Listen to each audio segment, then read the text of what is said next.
For every time zone around the world, hello and welcome to a new video.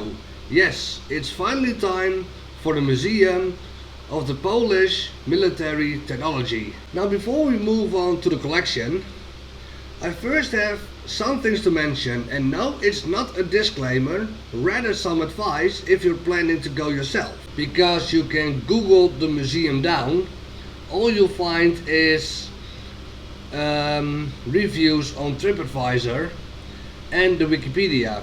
But there is no official website, no time slots known, no details about the surrounding area, because you don't want to walk there in the rain. So let's break these not known details down one by one. Let's begin with the time slots.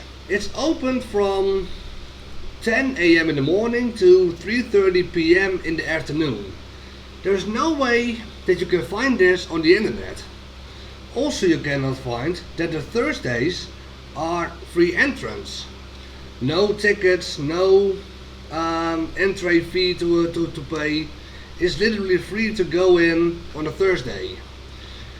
They also don't speak English that well, and that's becoming a problem if you are there and you don't know this, because that happened to us. We went there at a Tuesday, and like I said, it's closed at 3:30 p.m. in the afternoon. We arrived sadly 10 minutes late. Now usually close is closed, no way of arguing whatsoever. However, when a time zone is not known, and we literally saw it eventually with a translator program on the phone, and on the sign we saw the time slots, so that way we could puzzle that it was closed already. The guard, let's say, didn't speak any word English, so the reason we tried to argue is we didn't know. We could not know this beforehand. He didn't speak English, we don't speak the Polish language, so eventually we started to talk with hands and gestures and you know what. And all the guy could do was, no, closed. That's all he could do, and eventually just walked away. So the language barrier is a struggle, and it's good to know that it's opened at 10 a.m. in the morning till 3:30 p.m. in the afternoon.